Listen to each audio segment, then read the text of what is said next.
The next topic is answer writing.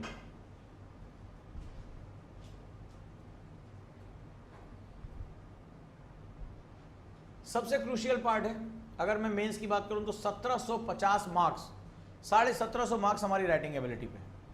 How much do you read, कितना तुम पढ़ते हो, कितनी तुमने बुक्स पढ़ी है। अगर तुम्हारे एग्जाम में तुम्हारा पेन नहीं चला तो तुम्हें ये मार्क्स नहीं मिलेंगे, खत्म सब कुछ तुम्हारा। तो तुम्हारी जो सिलेक्शन होता है ना वो सीधे सीधे तुम्हारी राइटिंग स्किल पर डिपेंड करता है। पर राइटिंग स्पीड को या राइटिंग स्किल को डेवलप कैसे करते हैं, ठीक है, there are a lot of methods, you have, मतलब तुम्हें कई स्टेप्स से फॉलो करना, मैं वहां तुम्हें लेकर नहीं जाऊंगा। अभी तुम लोग बिल्कुल नए हो और राइटिंग स्पीड में सबसे पहले आंसर राइटिंग, वर्ड है ना आंसर राइटिंग, मैं कहूंगा सबसे पहले राइटिंग तो शुरू करो, आंसर तो बात की बात है।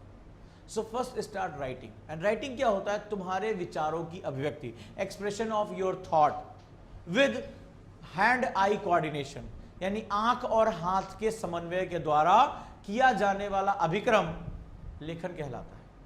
So answer writing is a secondary thing. When you have the enough information about your subject, then you will start your answer writing. जो टीचर तुम्हें पढ़ा दे तो उसके आंसर राइटिंग करना है, लेकिन आंसर राइटिंग का पहला सेगमेंट होता है राइटिंग, डू राइटिंग। क्या लिखें सर, अभी तो इतिहास पढ़ा नहीं, भूगोल अभी पढ़ा नहीं, ये पता ही नहीं चल रहा है कि मॉडर्न इंडिया में क्या हुआ। कोई बात नहीं है, पर तुम्हें ये तो पता है कि तुम्हारी जिंदगी में क्या हुआ, तुम्हें ये तो पता है कि दिल्ली में आज क्या हुआ, तुम्हें ये तो पता है तुम्हारे दिन में आज क्या हुआ। Just do writing, do writing, क्योंकि आंसर राइटिंग और राइटिंग दोनों शब्दों की अभिव्यक्ति है, विचारों की अभिव्यक्ति है शब्दों के माध्यम से। So first start writing.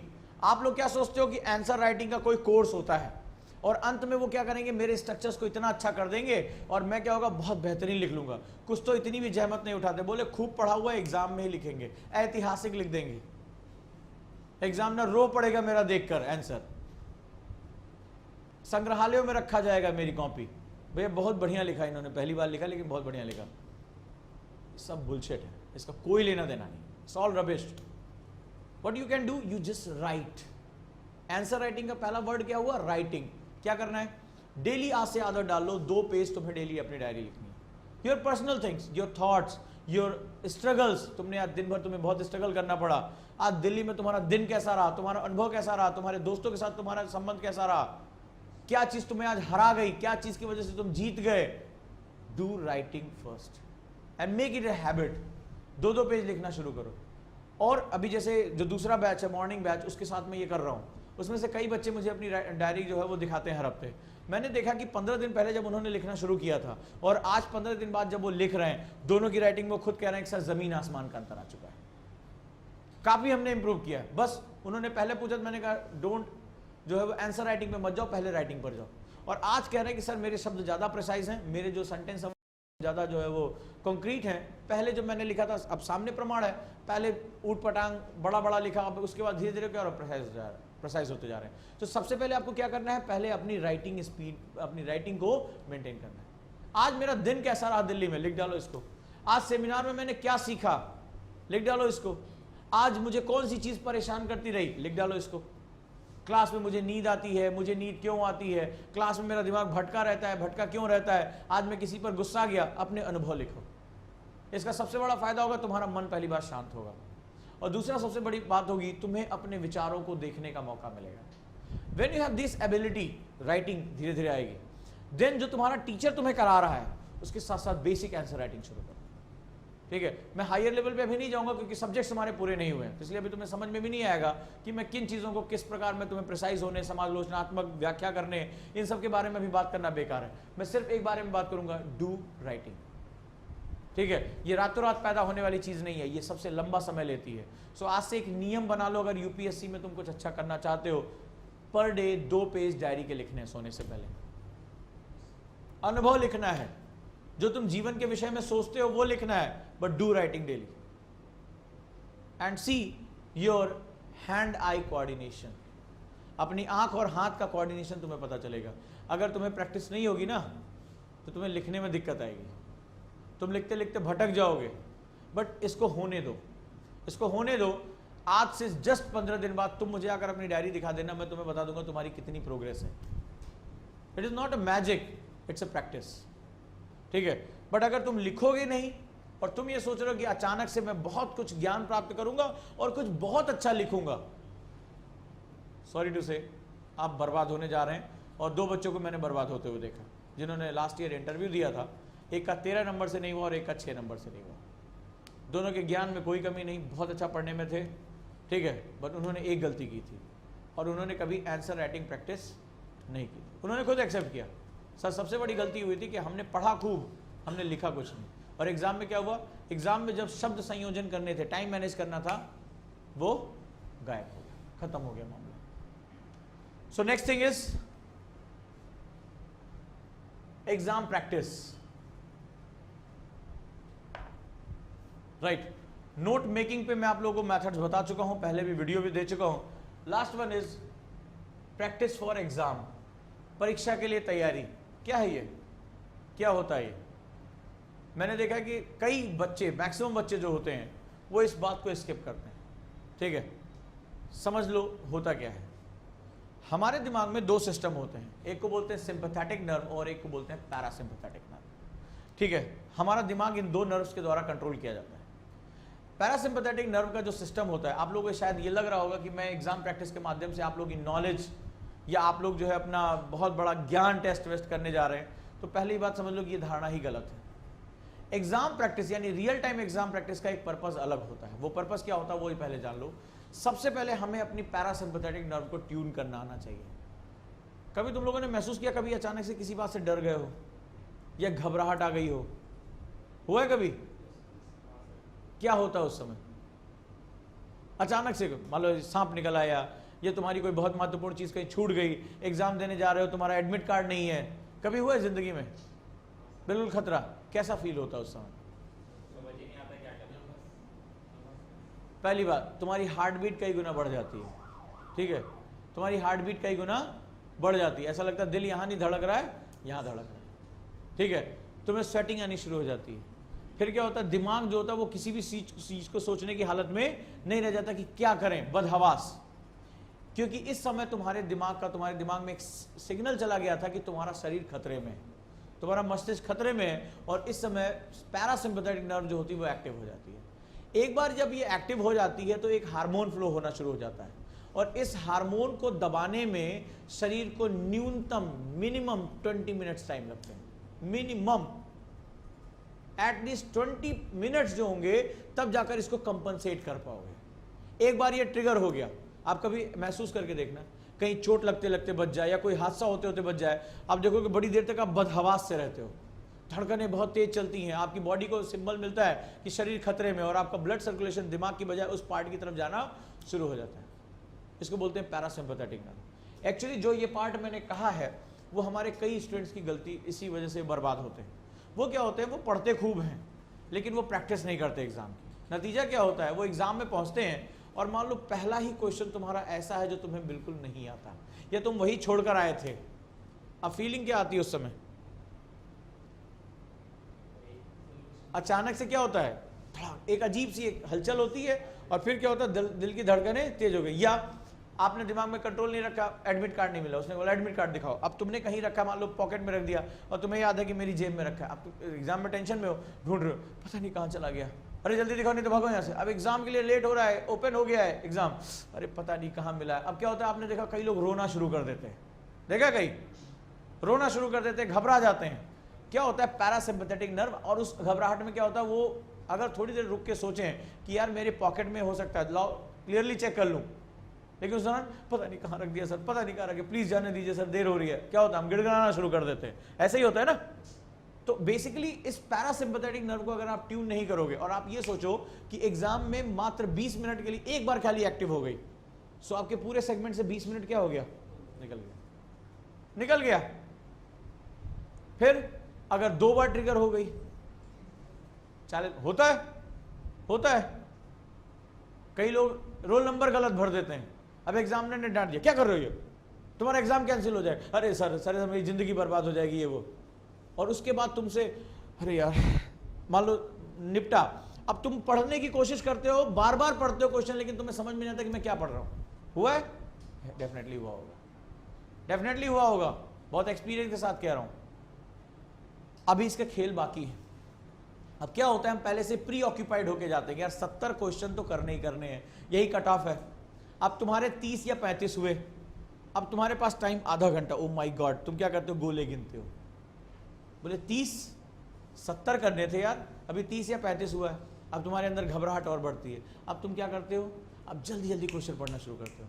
फिर जो तुम्हें अंदाजा समझ में आता है उसको यार सी डी ए बी खटाखट खटाखट खटाखट क्या करना है, गोले भर देते हैं ताकि तुम्हारा 70 का टारगेट पूरा हो जाए। नतीजा क्या होता है, ए बी सी डी सब इधर उधर पहुंच जाता है, और जब रिजल्ट आता है तो 30 क्वेश्चन गलत, 40 क्वेश्चन गलत, 25 क्वेश्चन गलत, और निगेटिव मार्किंग क्या होती है, तुम्हारे जो सही भी है उनको भी खा जाती है।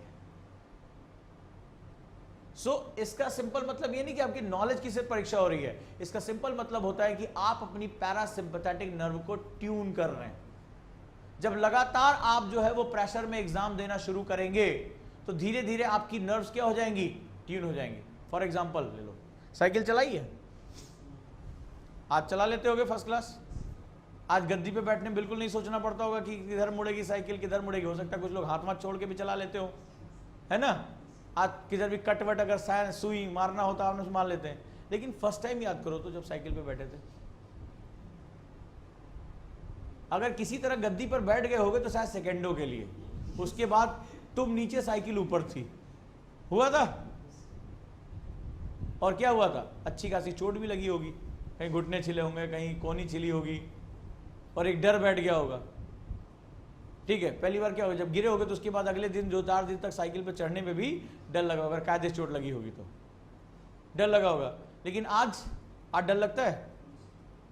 आज तुम्हें सोचना पड़ता है कि सेंटर ऑफ ग्रेविटी किधर मेंटेन करेंगे, ग्रेविटी किधर मेंटेन होगी, फ्रिक्शन किधर होगा, एंगल ऑफ मोमेंटम किधर होगा, नहीं ना सोचना है ना। अनपढ़ आदमी भी जो इन सब चीजों के बारे में नहीं जानता वो भी साइकिल चला लेता है। So how do you maintain balance of your body and cycle? Just because of experience, just because of experience. क्या हुआ, इतनी बार तुमने उसको चलाया है, इतना बार किया है कि आज तुम्हें गिरने का कोई डर नहीं था। लेकिन जब पहली बार चढ़े थे तब, जब पहली बार स्कूटी या अपने मोटरसाइकिल चलाई थी तब पहले गियर के ऊपर आगे जाने की इच्छा ही नहीं होती थी उसमें भी। ठीक है, हर बार क्लच गियर दोनों एक साथ दबते थे, ब्रेक जो है वो एक साथ दबते थे। होता था कि नहीं होता था? लेकिन आज बड़े आराम से चलाते हो। So same principle lies here. When you do practice lot of questions, when you have the lot of practices about the questions, धीरे धीरे तुम्हारी बॉडी क्या हो जाती है, accustomed हो जाती है उस माहौल के लिए, उस क्वेश्चन के लिए। अच्छा यही क्वेश्चन पूछे जा रहे हैं, तो सेम जो तुम्हारी साइकिल मोटरसाइकिल चलाने के साथ हुआ वही क्या होगा, इसके साथ होगा। मतलब तुम इतनी प्रैक्टिस कर चुके होगे कि तुम्हें डर, उस जो एग्जामिनेशन हॉल का डर होता है, जो क्वेश्चन को देखते ही फियर फैक्टर आता है, पता नहीं क्या पूछ लिया, तो वहां पर क्या होता है, वो डर धीरे धीरे क्या हो जाएगा, गायब हो जाएगा। जैसे आज तुम्हें साइकिल पर बैठने पर या मोटरसाइकिल पर बैठने पर तुम्हें इस बात की परवाह नहीं होती कि बाएं हाथ पे क्लच है या बाएं हाथ पे ब्रेक, नहीं होता ना। पहले क्या था, जब पहली बार चलाए थे तो हालत खराब होती, आगे गियर लेना या पीछे की गाड़ी घों घों करती रहती थी, घुमाते भी रहते थे, ब्रेक भी दिए रहते थे, क्लच भी ले लेते थे और ब्रेक भी ले लेते थे, पता ही नहीं था, होश नहीं था। अभी क्या, बॉडी क्या हो गई, एकदम अकस्टम्ड हो गई है। So same your body will be tuned here, your body will be tuned here। तो तुम्हें करना होगा, ये करना होगा। जरा उठाकर देख लो, बच्चा सबसे पहले यही से भागता है। किसी भी कोचिंग सेंटर पे चले जाओ, टीचर रेगुलर टेस्ट रखवाता है, जाकर देखना, संडेज को जनरली टेस्ट होते हैं, जाकर देखोगे 50% से ज्यादा बच्चे गायब होते हैं, 50% से ज्यादा बच्चे गायब होते हैं। मेरे यहाँ तो थोड़ा फियर फैक्टर है, मैं सबकी अटेंडेंस लेकर जरूर पूछता हूँ, और मैं ये देखता भी हूँ कि टेस्ट में कोई गायब ना हो तो थोड़ा अटेंडेंस यहाँ ज्यादा रहती है। अदरवाइज क्या होता है, जहां पर जो एक दूसरे तरह के रिलेशनशिप होते हैं वहां पर बच्चा जो होता है, मैंने देखा, गायब रहता है। क्यों? एग्जाम देने नहीं आ रहा है, एग्जाम देने। और जो आ रहे हैं या तो वो बहुत सीरियस है या अभी नए नए हैं, अभी क्या है, गर्मी और जोश ज्यादा है। कुछ दिन बाद पता नहीं क्या हो जाता है, संडे को इंपॉर्टेंट काम निकल आते हैं, इंपॉर्टेंट मीटिंग्स उनकी निकल आती हैं, तो उनको टेस्ट से ऊपर जो है मीटिंग्स लगती हैं। आप किसी भी हॉल में चले जाओ, किसी भी सेंटर पे चले जाओ, मोर देन 50% सीट्स आपको क्या मिलेंगी, खाली मिलेंगी, वैकेंट मिलेंगी। ये वही होते हैं जो ये सोचते हैं अभी हम टेस्ट क्यों दें, अभी तो हमने पढ़ा नहीं। ठीक है, अभी हम पढ़ेंगे, नॉलेज बढ़ाएंगे, तब टेस्ट देंगे। पता नहीं वो कब पढ़ेंगे, कब नॉलेज बढ़ेगी और कब टेस्ट देंगे, तब तक एग्जाम आ जाता है। फिर एग्जाम में वो जाकर जो गुड़ गोबर करते हैं उसके बाद कहते हैं यार यूपीएससी ना अनप्रिडिक्टेबल, इसका कुछ नहीं हो सकता, बताओ हिस्ट्री पढ़कर गया था पॉलिटी पूछ ली। तो ऐसा कुछ नहीं हो सकता, आपको सब कुछ पढ़ना पड़ेगा और अपने आप को प्रिपेयर करना पड़ेगा। So these are the 4 steps of the studies. Number 1 study well, second note making, जिसके बारे में पहले भी बात कर चुका हूं, नोट मेकिंग पे आप जाओगे। नोट टेकिंग नहीं, आप लोग नोट टेकिंग करते हो, पैसिव स्टडी करते हो, आपको एक्टिव स्टडी करनी पड़ेगी। जैसे अभी आप लोग क्लास में बैठे हो, कई लोग या तो 1-2 पॉइंट लिख रहे हैं, कुछ लोगों का हाथ हमेशा चलते रहना चाहिए कि यार वो इतनी बातें कर रहे हैं सर, लाओ मैं जरा सबके पॉइंट्स क्या करूं, लिखना शुरू करूं। तो आप जितने आराम से यहां बैठे हो, कल को जिंदगी तुम्हें उतने ही जो मुश्किलों में बिठा देगी। तो आप लोग क्या होता है, मोस्टली आप जो है वो पैसिव स्टडीज करते हो, ठीक है, टीचर कुछ बोल रहा है, ध्यान से सुन रहे, जमाई आ रही है, नींदें पलट रही हैं, आंखें पलट रही हैं, सपनों में खोए जा रहे हैं। कई लोग तो ऐसे बात करते करते करते करते फेवरेट वर्ड आ गया, कहीं और पहुंच जाते, फिर वापस आए थोड़ी देर बाद, because your body is not active. और किसी को मुझे भी बैठा दोगे मुझे भी नींद आ जाएगी।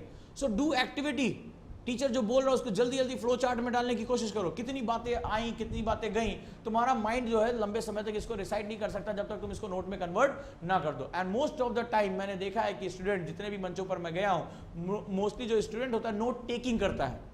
नोट मेकिंग में मुझे इन्वॉल्व होना पड़ेगा, मुझे उसको फ्लो चार्ट में कन्वर्ट करना है, साइनॉप्सिस में कन्वर्ट करना है, मुझे उसको पॉइंट्स में कन्वर्ट करना है। सो मुझे क्या करना पड़ेगा, नोट मेकिंग करना पड़ेगा। So these are the 4 basic principles। अगर आप इसको फॉलो करते हो, so nobody can stop you, कोई इसको आपको रोक नहीं सकता। राइट, नेक्स्ट स्टेप में प्रवेश करें।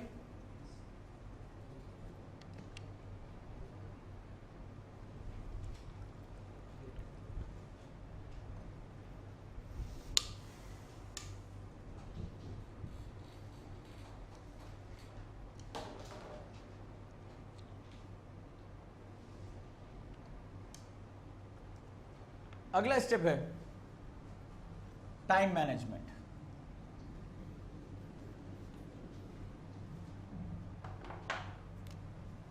टाइम मैनेजमेंट,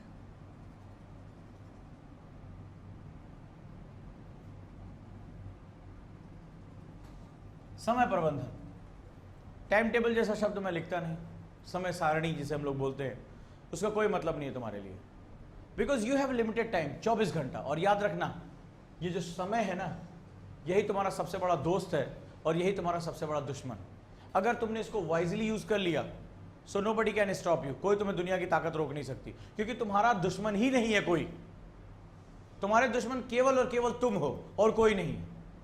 और अगर इसको तुमने सही ढंग से मैनेज नहीं किया, तो यकीन मानो तुम्हें दुनिया की कोई ताकत जिता भी नहीं सकती, ये खा जाएगा तुम्हें अपने आप। सो टाइम मैनेजमेंट एक सुपर स्टूडेंट के लिए, एक प्रॉपर स्टूडेंट के लिए सबसे क्रूशियल सेगमेंट होता है। और यहां टाइम मैनेज किया जाता है। मैनेज का मतलब कि मेरे पास क्या है और इसको मैं कैसे इस्तेमाल कर सकता हूं, ठीक है।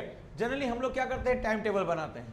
प्रातःकाल 4 बजे उठना, 4:15 बजे पढ़ने बैठना, 7:15 बजे तक पढ़ना, 30 मिनट का ब्रेक, फिर 8:30 से या 8:45 से फिर पढ़ने बैठ जाना, फिर 12 बजे तक पढ़ना, ठीक है। इस तरह का बनाते हैं। और इस तरह का बना के सुंदर सुंदर जो है वो क्या करते हैं, दीवार पर चिपका देते हैं। और जिधर चिपकाते हैं उधर मुंह नहीं करते हैं, कि ना देखेंगे ना कभी आत्मग्लानि होगी कि हमने जो है ये टाइम टेबल बनाया था। क्योंकि ना कभी तुम 4 बजे उठे, रात में लिखा रात्रि 10 बजे विश्राम, ठीक है, 12 बजे तक तुम्हारा व्हाट्सएप ऑन है, तुम्हारा स्टेटस जो लाइव बता रहा है 12 बजे तक, तो कहां तुम 4 बजे उठने से रहे, ठीक है। तो क्या होता है, 2-4 दिन बाद अरे भाग, उधर देखो ही नहीं, भूत पिशाच निकट नहीं आवे, महावीर जब नाम सुनावे, ठीक है, तो उधर हमें देखना ही नहीं। एक्चुअली तुम इस मेथड को जानते ही नहीं हो कि तुम्हारे पास टास्क क्या है और तुम्हें उसको करना कैसे है। Time management is all about priority, प्राथमिकता पर निर्भर होता है। संसार में कोई ऐसा व्यक्ति नहीं है जिसके पास कम से कम 86,000 थॉट्स एक दिन में नहीं आते। एक स्वस्थ दिमाग में 86,000 विचार आते हैं, चाहे तुम हो, चाहे रिक्शे वाला हो, चाहे कोई भी हो। बट तुम्हारी प्रायोरिटीज ये बात तय करेगी कि तुम्हें किस विचार पर कार्य करना शुरू करना है। सो फर्स्ट थिंग इज, मैं तुम्हें सीधे टाइम टेबल या जो मैंने अपना डायरी मेथड बताया था उस पर न ले जाकर सबसे पहले मैं तुम्हें बताऊंगा कि तुम्हें हां या ना कहना आना चाहिए। टाइम मैनेजमेंट का जो पहला सेगमेंट होता है वो यस या नो होता है। You have to ability to find the categories of your work, ये मेरे लिए अर्जेंट है या ये मेरे लिए इंपॉर्टेंट है, ठीक ठीक है, जब तक तुम अपनी प्राथमिकताएं तय नहीं करोगे तब तक तुम टाइम मैनेजमेंट का आर्ट नहीं सीख पाओगे। तो चलिए हम देखते हैं कि एक स्टूडेंट के सामने यानी आने वाले समय में या जो आप अपना दिन देखते हैं, कौन सी 4 कैटेगरीज आपको डील करनी पड़ती है और कैसे बहुत ही होशियारी से उस कैटेगरी को आपको क्या करना पड़ेगा, उसका मास्टर बनना पड़ेगा। वहां से शुरू होता है टाइम मैनेजमेंट। ठीक है, एक सुबह आप उठते हैं और आपके पास एक जनरल वे में 20 काम हैं। हम लोग क्या करते हैं, हम लोग जो हमारी एक आदत होती है, जो स्टूडेंट आगे चलकर फेल करता है उसके साथ एक आदत होती है फर्स्ट थिंग फर्स्ट, जो चीज पहले आ गई उसको कर लेना है। ठीक है, यही हमारा मेथड होता है। लेकिन एक प्रॉपर स्टूडेंट, जो एक स्मार्ट स्टूडेंट होता है, वो फर्स्ट थिंग फर्स्ट थ्योरी पे काम नहीं करता। वो क्या करता है, अपनी चॉइसेस को तय करता है। वो रात में सोने से पहले या सुबह उठने के जस्ट बाद वो सबसे पहले इसी सेगमेंट पे काम करता है। वो अपने कामों को 4 हिस्सों में विभाजित कर लेता है। टाइम मैनेजमेंट तो बाद में करोगे ना, पहले ये तो पता चले कि मैनेज किसको करना है। ठीक है, 4 कैटेगरीज होती है। फर्स्ट कैटेगरी, कैटेगरी नंबर 1, वो होती है urgent and important.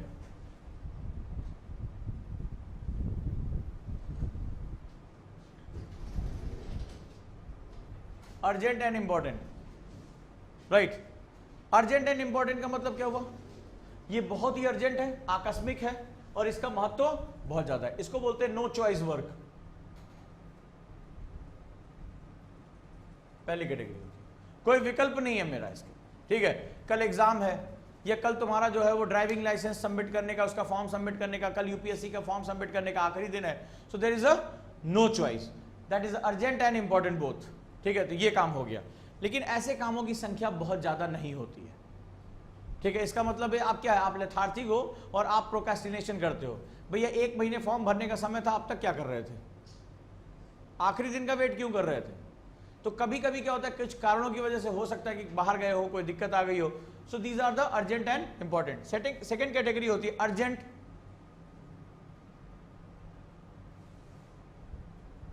But not important. आकस्मिक है लेकिन महत्वपूर्ण नहीं है। जैसे अब तुम्हारे जो है रिश्तेदार दरवाजे पर घंटी बजा रहे हैं, तो तुम्हारे लिए बहुत महत्वपूर्ण है, लेकिन क्या होगा, तुम घर में अकेले हो तो खोलना तो तुम्हें ही पड़ेगा दरवाजा, मजबूरी है। ठीक है, सो यहां पर क्या होगा, अर्जेंट है लेकिन इंपॉर्टेंट नहीं है। थर्ड कैटेगरी होती है नॉट अर्जेंट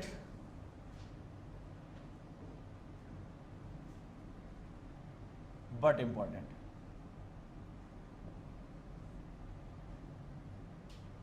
आकस्मिक तो नहीं लेकिन बहुत महत्वपूर्ण।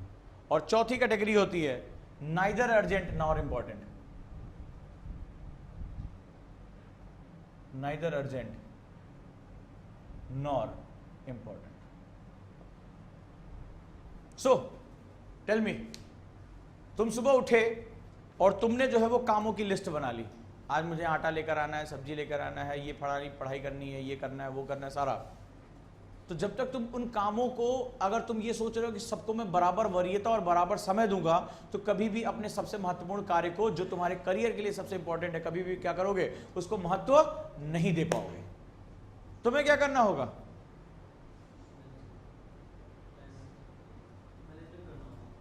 कैसे, तुम्हें अपनी कैटेगरी को छांटना पड़ेगा। Which category do you like most, किस कैटेगरी को प्राथमिकता दोगे तुम। कौन है थर्ड वाले, कितने लोग, बाकी तुम्हारे सामने कामों की लिस्ट है। मैं तुम्हें आर्ट सिखा रहा हूं। जब तक तुम इस बात को नहीं सीखोगे तब तक तुम टाइम मैनेजमेंट नहीं कर सकते, क्योंकि मैनेज करना है किसको, समय को। तो समय को मैनेज करना है तो तुम्हें यह जानना पड़ेगा कौन से काम तुम्हारे लिए महत्वपूर्ण नहीं है, और दूसरा किन कामों को तुम हटा सकते हो। क्योंकि ना तो तुम शक्तिमान हो कि तुम सारे काम कर लो, और ना तुम्हारी घड़ी में 48 घंटे बचते हैं। तुम्हारे और तुम्हारे कॉम्पिटिटर दोनों की घड़ी में कितने, 24 घंटे हैं। सारे कामों को तुम नहीं कर सकते। अगर तुम्हें किसी और से करवाना है तुम करा लो, क्योंकि तुम्हारे लिए एक ही दोस्त और एक ही दुश्मन है, वो है टाइम। जितना अच्छा तुम इसको यूटिलाइज करोगे, तुम्हारी सफलता तुम्हारे साथ जाएगी। But you have to find it कि कौन से काम मेरे लिए महत्वपूर्ण है। कौन है बताओ, urgent and first one. First one का मतलब है कि आप बहुत प्रोक्रेस्टिनेशन करते हैं। बहुत अर्जेंट भी है, बहुत इंपॉर्टेंट भी है, इसका मतलब आपने पहले से प्लानिंग नहीं की थी। ठीक है, अब गैस सिलेंडर खत्म हो गया, जब अपनी आंच धीमी दे रहा था तब तुम्हें उसको जो है उसकी प्रिपरेशन करनी थी, सेकंड सिलेंडर लाकर रखना था। अब जब एकदम खत्म हो गया, तवे पे रोटी चढ़ी हुई है, आधी कच्ची है, भूख से तुम मर रहे हो, तो तुरंत क्या करोगे, सिलेंडर उठा के जाओगे ना भराने के लिए। सो ये क्या बता रहा है, इसका मतलब है कि तुम प्रॉपर मैनेजमेंट नहीं करते हो। The most important category you must focus on this, not urgent but very important, so you need to skip all these। अपनी कैटेगरी बनाओ और उनकी प्राथमिकता तय करो और देखो कि क्या ये काम मैं किसी और से करा सकता हूं, क्या मेरी जगह कोई और जाकर ये काम कर सकता है, हाँ कर सकता है, मैं क्यों जाऊं, अगर 1 घंटा लगेगा तो मैं 1 घंटा अपना क्या करूंगा, रिवीजन करूंगा कि नहीं करूंगा। अर्जेंट बट नॉट इंपॉर्टेंट, ठीक है, अगर मेरे पास कोई विकल्प है तो मैं इस काम को नहीं करूंगा। नाइदर अर्जेंट नॉट इंपॉर्टेंट, कि आधा घंटा बाद मुझे फेसबुक पर पिंग करना ही करना है, अरे नहीं करूंगा तो कौन सा जो है सोशल मीडिया डंप हो जाएगा, मार्क जुकरबर्ग का जो घर दुकान सब बिक जाएगी। ठीक है, so it is not urgent nor important, but you need to categorize your work, priorities तय करनी पड़ेंगी। तो तुम्हें किस पर फोकस करना है, अर्जेंट तो नहीं है, 3 तारीख को एग्जाम है या अगले साल एग्जाम है, बट हर चीज क्या है, इंपॉर्टेंट है, हर चीज इंपॉर्टेंट है।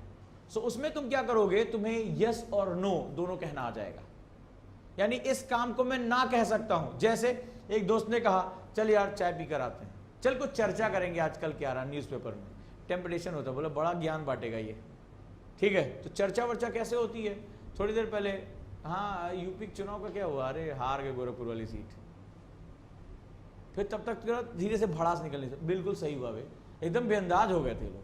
वहां चर्चा नहीं हो रही है, वहां बसड़बाजी हो रही है टोटल, वहां इस बारे में चर्चा नहीं हो रही। उससे एक बताओ, सीट जीते हारे, पॉलिटिकल पार्टी का आइडियोलॉजी क्या, इस सब चीजें तुम्हें क्या लेना देना है, तुम्हारे सिलेबस का हिस्सा है ये नहीं। But it is not urgent not important, but तुम क्या हुआ, तुम तो निकल लिए ना मौज काटने की, भैया के साथ जो डिबेट करेंगे, ठीक है, भैया के साथ डिबेट करेंगे, बड़ा ज्ञान बांटते हैं ये, तो ये क्या होगा, तुम्हारी सारी ऐसी की तैसी हो जाएगी। सबसे पहले उठकर सुबह या रात में सोने से पहले अपने कामों की लिस्ट तैयार किया करो। इसमें तुम्हें होगा कि तुम्हारे पास 20 काम हैं, तो 20 काम में से 10 क्या हो गए, फालतू हैं, ये काम मैं किसी और को दे सकता हूं, इनका कोई मेरे सामने वैल्यू नहीं है, मेरे वैल्यू वाले काम ये है। और इसमें से भी 5 काम क्या है, बहुत महत्वपूर्ण। मान लो 2 काम ऐसे हैं जिसको मैं टाल नहीं सकता, अर्जेंट है, नो चॉइस वर्क है, लेकिन कई ऐसे काम है जो क्या हुआ, अब मेरे पास यही काम है और मुझे ये क्या करना है, इसको अपनी प्रायोरिटी में रखना है। तुम लोग क्या करते हो, तुम सुबह उठने से लेकर रात तक क्या होता है, तुम्हें पता ही नहीं होता कि तुम्हारा एग्जीक्यूशन क्या है। तुम वो सभी काम करते हो जो तुम्हारे काम के नहीं है। बाहर निकले, मैच चल रहा है, बोले अरे 15 मिनट देख लेते हैं, 4-6 ओवर में देख लेते हैं, इंडिया जिता के चलेंगे, ठीक है। मान लो अभी 2020 चल रहा है, 16वें ओवर में, अब बोले यार 4 ओवर की तो बात है, इंडिया जिता लें, देशभक्त है, खून उबल रहा है, हम खड़े रहेंगे तो सपोर्ट मिलेगा हमारे खिलाड़ियों को। तुम्हारे बिना विराट कोहली मारा जा रहा था कि तुम थे कहां भैया, कॉन्फिडेंस आया तुम्हारे आने से, लेकिन कीमत क्या रही, वो काम क्या तुम्हारे लिए इंपॉर्टेंट था, क्या उसकी कोई अर्जेंसी थी, तुम अगर नहीं देखते तो क्या वो नहीं जीतते मैच, या कोहली को बहुत बुरा लग जाता कि भाई तो आया ही नहीं है, मैच किसके लिए खेलें, नहीं ना। लेकिन तुम्हें तो पता नहीं, तुम तो बेहोश हो, बेहोशी के आलम में हो, सुबह उठ रहे हो, बोले आईएएस बनना है, आईएएस बनना है, आईएएस बनना है, शाम को सोने जा रहे हो, बहुत मुश्किल है, बहुत मुश्किल है, बहुत मुश्किल है, फिर सुबह उठे आईएएस बनना है, फिर शाम को बहुत मुश्किल है। लेकिन इस बीच में तुम्हारी चॉइसेस क्या हैं, तुम्हें पता ही नहीं है कि मुझे किस काम के लिए अपना पूरा समय निकालना है। वो काम क्या है, नॉट अर्जेंट बट इंपॉर्टेंट। सो आज से अपनी आदत डालो, अपनी डायरी लिखो और डू लिस्ट पहले बनाओ और उस डू लिस्ट को कैटेगराइज करो। लिख लिया इसको कैटेगराइज करो। और कैसे कैटेगराइज करते हैं, टाइम के अगेंस्ट एक सारणी बनाते हैं, right, this is my time, कोई भी टाइम है, 6 बजा, 7 बजा, 8 बजा, 9 बजा, जो भी आपका टाइम है, इसके अगेंस्ट जो लिखा जाता है वो लिखा जाता है एक्टिविटी, मैं क्या करने जा रहा हूँ, स्टडी, सब्जी लेने जाना, XYZ, जो भी आपकी एक्टिविटी हो, और इसकी कैटेगरी क्या रही। कुछ दिन के अंदर तुम्हें खुद ही पता चल जाएगा कि तुम बेसिकली कहाँ मारे जा रहे हो, श्रेणी क्या है। जैसे मान लो 7 बजे तुम्हें पढ़ाई या एक्सरसाइज करनी थी उठकर, और तुमने क्या किया, तुमने जो है वो गाने चला लिए, बोले यार बहुत दिन से मन हुआ कुमार सानू गाने नहीं सुने। अब तुम 1 घंटा, अब एक गाना के बाद बात कहाँ रुकती है? तो जियो ने इतना अच्छा डाटा दे रखा है, वाईफाई घर में लगा हुआ है, बोले एक और गाना सुन लेते हैं, पीछे प्लेलिस्ट अच्छी सी आ गई, आशिकी के बाद कहीं और पहुंच गए और कहीं और के बाद कहीं और पहुंच गए। 1 घंटा तुमने क्या किया? गाने सुने। करना तुम्हें क्या था? स्टडी करनी थी, योगा करना था, प्राणायाम करना था, कुछ भी करना था। यहां आप लिखो what are the my category. कौन सी कैटेगरी थी? इंपॉर्टेंट पर urgent? Neither important neither urgent. जब इस श्रेणी को आप देखोगे तब तुम्हें पता चलेगा, अरे यार मैं क्या कर रहा हूं, व्हाट आई डिड, मुझे तो पता ही नहीं कि मैं एक बेहोशी की हालत में हूं, मेरे लिए जागना बहुत जरूरी है, मैं काम तो करता हुआ दिखाई पड़ रहा हूं, अरे यार मत पूछो, घर वालों से बात ही नहीं कर रहे हो, पापा बहुत बिजी हूं मैं इस समय। अरे क्या खाक बिजी हो? ठीक है, पूरे टाइम जो है वो तुम बकवास कर रहे हो, ऐसे कामों पे अपना टाइम दे रहे हो जिसकी वजह से तुम्हारा यूपीएससी में कोई लेना देना नहीं। सो फर्स्ट 10 दिन तुम ये प्रैक्टिस करके देखो, एक सारणी बनाओ टाइम, एक्टिविटी और कैटेगरी की, और फाइंड आउट करो कि मेरा टाइम खा कौन रहा है। क्या मेरा टाइम जो है वो not important not urgent category तो नहीं खा रही है, या मेरे अंदर प्रोक्रेस्टिनेशन की आदत है, मैं काम को टाल रहा हूं, और काम को टालते टालते इतना टाल दे रहा हूं कि अंत में वो नो चॉइस वर्क में कन्वर्ट हो जा रहा है। अब चाहे तुम जियो चाहे मरो, ये काम तुम्हें करना ही पड़ेगा। तो ये दोनों चीजें बहुत गलत हैं। इसका मतलब तुम वेल प्लान नहीं हो। जब 1 महीने से फॉर्म निकला था तब तुम फॉर्म पे नहीं भरे, अब जब लास्ट दिन है तो तुम इधर उधर नाचते घूम रहे हो, और उसी दिन तुम्हारा जो है कार्ड ब्लॉक हो चुका है, इंटरनेट नहीं चल रहा है, जल्दबाजी में। मेरे पास कई बच्चों ने फोन किया, उन्होंने अपना नाम अपने पिताजी का नाम तक गलत रखा हुआ है, भाषा गलत चुनी हुई है। ऐसे ऐसे स्टूडेंट हमें फोन करते हैं, सर बताइए अब हम क्या करें। अरे हम तुम्हें क्या बताएं भैया, आयोग फोन करो, वो जो बताएंगे वो करो, हम तुम्हें क्या बताएं। तो ये क्या होता है, ये लास्ट डेट, उनसे पूछो इतनी लेट में फॉर्म भरने की तुम्हें क्या जरूरत पड़ गई थी। तो कुछ लोग की आदत होती है लास्ट बॉल पे ही छक्का मारने के लिए प्रयासरत रहते हैं। सो यहां आपको कैटेगराइज करना है। इसके बाद आपको जो मैंने डायरी मेथड बताया है, आप पर डे अपनी डायरी को मेंटेन करेंगे, आप कितना पढ़ रहे हैं और उसके अगेंस्ट कितना जा रहा है। ये वीडियो मैंने how to manage a time, समय प्रबंधन की जो तकनीक मैंने आप लोगों को बताई है, उस वीडियो को जाइए और उसको ग्राफ मेथड में फॉलो करिए। पर डे मेरे 6 घंटा, मेरा 7 घंटा, मेरा 8 घंटा, उसको आप मैनेज करिए। राइट, ये इसका सबसे इंपॉर्टेंट सेगमेंट होता है। डन। ये हमारी सफलता के कुछ सूत्र रहे। मैं उम्मीद करूंगा कि आप इसके साथ बहुत अच्छा करेंगे। And last and most important segment, that is known as revision. इसको दोहराने की तकनीक। यूपीएससी में जो आइडियल तकनीक चलती है वो 60-40 चलती है, 60-40 रेशियो, 60-40 रेशियो। यानी कि अगर आप जब 100 मिनट पढ़ाई कर रहे हो तो 60 मिनट आप फॉरवर्ड आगे का और 40 मिनट आप बैकवर्ड पढ़ाई करोगे, यानी पीछे का। बहुत कठिन अनुशासन की आवश्यकता पड़ती, बहुत कठिन डिसिप्लिन की। हमारे अंदर एक लालच होता है नए कपड़ों, नए जूतों, नए बैट, नए चीजों का, नई कॉमिक्स, नई नोटबुक। तो ऐसे ही हमारी आदत होती है, हम नए नए चैप्टर पढ़ना चाहते हैं। कौन होगा ऐसा जो आज 6 चैप्टर आगे पढ़े और फिर 4 चैप्टर पीछे का रिवाइज करे। लेकिन इसके लिए क्या करना होगा, इसके लिए टेम्पटेशन से बचना होगा। क्यों? क्योंकि हम गलत तरीके से पढ़ते ही हैं। हम जब पढ़ाई करने बैठते हैं, 6 दिन में ये किताब खत्म करनी है भाई को, पर डे मुझे 50 पेज पढ़ना है, तो रेस लगा रहे होते हो। 50 पेज पढ़ने के बाद किसी दिन पढ़ लिया, क्या फीलिंग आती है, मैंने पूरा इतिहास पढ़ डाला। भूल जाते हो कि इतिहास के पन्नों में दर्ज होने की तैयारी कर रहे हो, दब जाओगे इसी इतिहास के नीचे। क्योंकि ये पढ़ाई रेस नहीं है, ये पढ़ाई क्या है, ये फॉरवर्ड बैकवर्ड है। यहां पर जो है वो बहुत गहरी घास है। जब घास में आप चलते हो, कभी चले हो घास में, घास के मैदान में, तो जब पहली बार चलते हो तो पैरों के कुछ निशान पड़ते हैं। लेकिन अगर 6-7 दिन ना जाओ तो वो निशान क्या हो जाते हैं, गायब हो जाते हैं। अब 6-7 दिन बाद तुम भी लौट कर आते हो, अरे वो क्या था मॉडर्न हिस्ट्री में, गांधी पहले खेड़ा है, पहले अहमदाबाद है, या पहले चंपारण है। चंपारण तो ठीक था, उसके बाद कहाँ गए थे गांधी, अहमदाबाद गए थे या खेड़ा गए थे। अब सही क्रम पूछ लिया एग्जाम में, तुम्हारा क्या है, दिमाग हिला पड़ा, क्योंकि तुम उस मैदान पर दोबारा गए ही नहीं। तो यूपीएससी जो है वो इस घास के मैदान पर तुम्हारे चिन्ह बनाने की प्रक्रिया है। कैसे बनता है, जब लगातार उसी रास्ते से रोज रोज रोज, कभी देखा है, फिर धीरे धीरे क्या होती है, वहां की घास हट जाती है, वहां एक पगडंडी बन जाती है। एक क्या होता है, परमानेंट निशान बन जाता है। तुम्हारा दिमाग भी ना उसी घास के मैदान की तरह है जहां 84-86 हजार थॉट्स पर डे उभर कर सामने आते हैं। ये 86 हजार थॉट्स क्या है, वो घास है। अगर तुम बार बार इस पर चलकर जो है इसको रिवाइज करके अपने निशान पक्के नहीं करोगे तो एग्जाम में तुम्हें घास का मैदान जो है वो खा जाएगा। किधर जाना है तुम्हें पता नहीं चलेगा, कौन सा रास्ता था जो मुझे इसके पार लेकर जाएगा। और यही होता है एग्जाम में, यही होता है।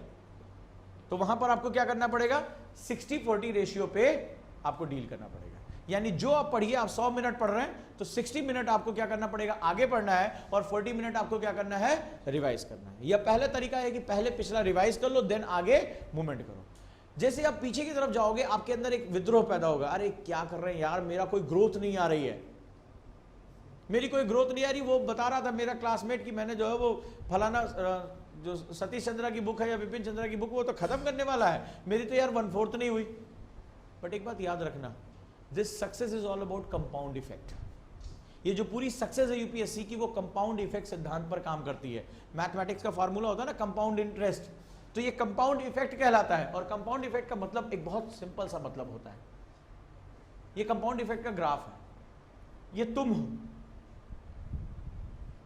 ये तुम्हारा मित्र है, दोनों लगभग बराबर चल रहे हैं।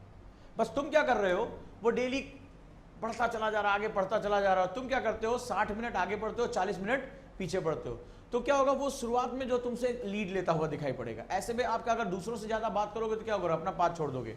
लेकिन अगर आप डेली रिवाइज कर रहे हो, रिवाइज कर रहे हो, रिवाइज कर रहे हो, आफ्टर 31 वीक्स एक बहुत बड़ा परिवर्तन आएगा। 31 वीक्स का मतलब है आप एग्जाम के नजदीक पहुंच रहे हो। परिवर्तन ये आएगा कि उसका रास्ता ऐसा होगा और तुम्हारा रास्ता ऐसा होगा, ये लीनियर नहीं रह जाएगा।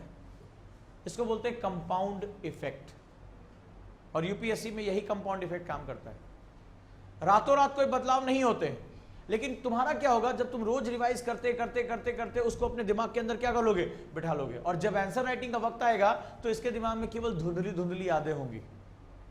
ठीक है, हाँ कुछ था तो गांधी कह तो रहे थे, कुछ था जो नेहरू के साथ हुआ था, लेकिन तुम्हें एग्जैक्टली पता होगा कि क्या हुआ था। और तुम क्या करोगे, कॉपी में डिलीवर करके चले आओगे। और जिसकी कॉपी में डिलीवर होगा, मार्क्स क्या होंगे, उसी को मिलेंगे, सफलता उसको मिलेगी। ठीक है, तो जो फन्ने खाए हैं वो यहां से गायब हो जाएंगे। इसको बोलते हैं कंपाउंड इफेक्ट। ये तुम्हारी लाइफ में बहुत काम करता है।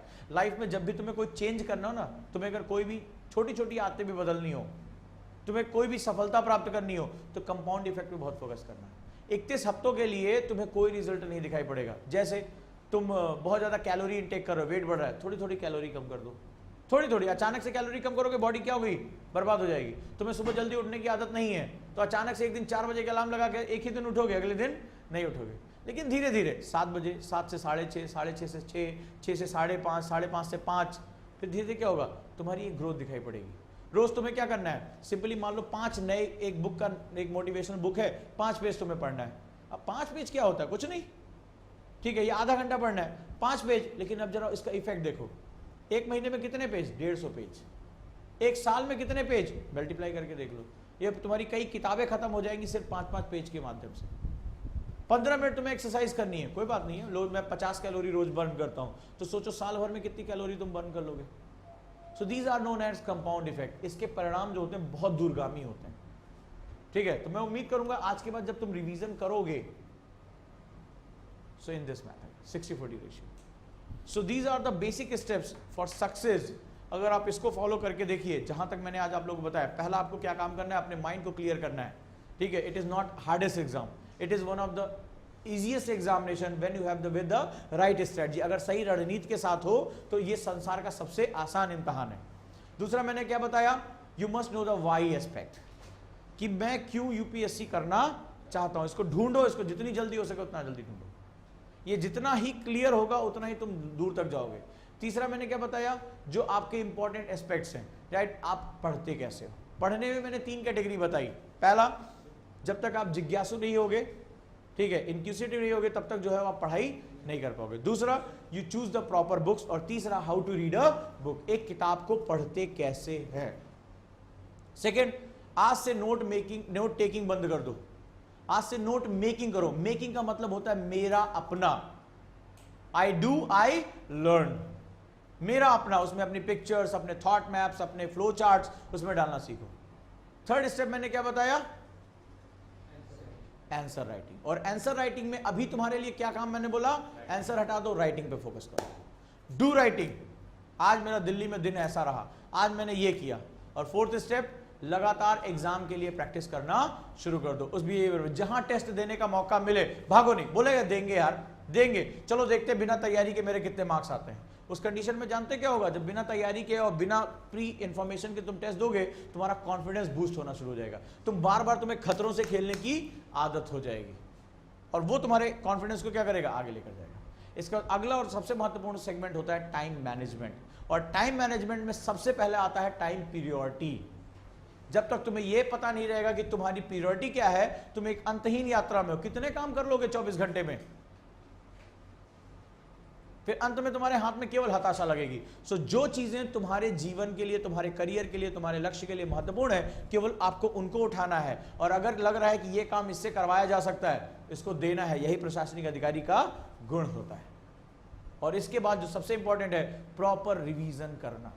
ठीक है, प्रॉपर रिवीजन करना, क्योंकि ये क्या काम करेगा? तुम्हारे दिमाग में उसको क्या करना करेगा? शुरू करेगा, बैठाना शुरू करेगा। राइट। सो दोस्तों, मैं उम्मीद करूंगा कि आज से आपका ओरिएंटेशन बहुत अच्छा होगा और उन चीजों को आप पाने की कोशिश करोगे जो जिस चीज के लिए आप आए हो। किसी चीज को पाना ना कठिन होता है ना आसान होता है। ये हमारे एटीट्यूड पर निर्भर करता है कि हम उस चीज को देखते कैसे हैं, हम उस चीज के लिए कितनी कीमत चुकाने को तैयार हैं। और ये कीमत पैसा नहीं, ये कीमत जो है वो फिजिकल बॉडी नहीं है, ये कीमत तुम्हारे अंदर छिपी होती है। राइट। अगर आप बड़ी चीज पाना चाहते हो तो आपकी कीमत भी क्या होगी? बहुत बड़ी होगी। सो उस कीमत को, आपकी नींद आपको छोड़नी पड़ेगी, आपको दोस्त आपको छोड़ने पड़ेंगे, आपकी सहूलियतें आपको छोड़नी पड़ेंगी, लेकिन आप पाने भी तो बहुत बड़ी चीज जा रहे हो। और उसके लिए ये छोड़ना कोई बहुत बड़ी बात नहीं है। और आप कोई पहले शख्स नहीं हो जिसने छोड़ा था। मैंने कहीं अदापा कार्तिक को सुना था, जो आईएएस टॉपर है, कि वो अपनी बहन की शादी में नहीं गए, अपनी सगी बहन की शादी में नहीं गए क्योंकि एग्जाम था। नतीजा क्या रहा? उन्होंने आईएएस टॉप किया। तो सीधी सी बात है कि आप दोस्त तक की शादी नहीं छोड़ते हो। अरे यार तुम कैसे दोस्त हो, 2 दिन के लिए आ जाओगे, पढ़ाई क्या नष्ट हो जाएगी? हाँ नष्ट हो जाएगी, क्योंकि मेरा एक एक मिनट क्या है? काउंटेड है। क्योंकि मैं अगर 1 मिनट हटूंगा तो मेरा कॉम्पिटिटर क्या कर रहा होगा? मुझसे ज्यादा पढ़ेगा, मुझसे ज्यादा पढ़ेगा। यही सिद्धांत, यही नियम होता है। तो जब आप बेस्ट के लिए परफॉर्म करना शुरू कर दोगे तो आपका कॉन्फिडेंट ऑटोमेटिकली बूस्ट हो जाएगा। सो मैं उम्मीद करूंगा कि आज के बाद आप सही ढंग से, सही तरीके से तैयारी शुरू करोगे। और तैयारी करने का जो सही समय है वो अब है, नाउ, टुडे। आप में से कई लोग सोच रहे होंगे कल से मैं पढ़ने बैठ जाऊंगा, बट एक मेरी बात याद रखना, टुमारो नेवर कम्स। कल कभी नहीं आता। जो है वो आज है। अपने आज को मेंटेन करिए, शॉर्टेस्ट गोल बनाइए, पर डे के गोल्स अचीव करिए, जो मैंने टाइम मैनेजमेंट बताया उसको करिए। फिर देखिए कैसे कैसे कैसे कैसे आप धीरे धीरे जो है वो सफलता के अंतिम चरण पर पहुंच जाएंगे। It's very easy process, but choices आपकी क्या होंगी? स्मॉल होनी चाहिए। ठीक है, तो मैं उम्मीद करूंगा कि आज के बाद आप इन चीजों पे काम करेंगे। और याद रखिएगा, मैंने स्किल सिखाई है और स्किल्स साइकिल चलाने जैसी होती है। मैं आपको लाख कोचिंग ज्वाइन करा दूं साइकिल कैसे चलाएं, 2.5 महीने का क्रैश कोर्स करा दूं, कोई गारंटी नहीं आपको साइकिल चलाना आ जाएगा, जब तक आप स्वयं उस पर क्या होगा? चलाने की कोशिश नहीं करेंगे। तो ये अनुभव आधारित है। तो सिविल सेवा में भी आपको क्या करना पड़ेगा? इन स्किल्स को करके सीखना पड़ेगा। जब करते जाएंगे, धीरे धीरे रिफाइन करते जाएंगे। और अंतिम लाइन में यही कहूंगा कि सुब्रत सक्सेना से पूछा गया था आईएएस क्या है? आईएएस कुछ और नहीं, रोज अपनी गलतियों को जानना और उन्हें इरेज करना। आईएएस टॉपर रह चुकी हैं और उन्होंने भी कहा था रोज अपनी गलतियों को जानना और उन्हें इरेज करना ही आईएएस की प्रक्रिया है। तो आप अपनी गलतियों को जानिए, उसे इरेज करिए, तभी आपकी पर्सनालिटी क्या होती जाएगी? डेवलप हो जाएगी। क्योंकि पर्सनालिटी कभी भी हॉलो स्पेस नहीं हो सकती। या तो उसमें बहुत कमियां होंगी या उसमें बहुत अच्छाइयां होंगी। अपनी कमियों को कम करते जाइए, अच्छाइयां क्या होती जाएंगी? बढ़ती जाएंगी। तो मैं उम्मीद करूंगा आज से अपनी कमियों को आइडेंटिफाई करेंगे, अपने आप को नर्चर करेंगे और आज से जो है अपनी पूरी ताकत झोंक देंगे अपने सपनों को पाने के लिए। क्योंकि आपने देश का सबसे बेहतरीन सपना देखा है। इस देश में आज भी इस टक्कर की ना कोई करियर है और ना कोई जॉब है। ये देश का सबसे बेहतरीन जॉब है जहां आप अपने साथ साथ हजारों लाखों लोगों की जिंदगी में सकारात्मक परिवर्तन ला सकते हैं। आप कई लोगों की, कई यूथ का प्रेरणा बन सकते हैं, उनको जिंदगी में अच्छा करने के लिए प्रेरित कर सकते हैं। लेकिन उस तक पहुंचने के लिए आपको एक बहुत सघन चुनौती से होकर गुजरना पड़ेगा, और वो चुनौती कुछ और नहीं, आपके अंदर की कमियों को दूर करना है। सो आज से एकदम डिटर्मिनेशन कर लीजिए, अपनी मुट्ठी को बिल्कुल भींच लीजिए कि करना है तो करना है, इसके सिवा और कुछ ना सोचना है, ना कुछ मुझे जानना है।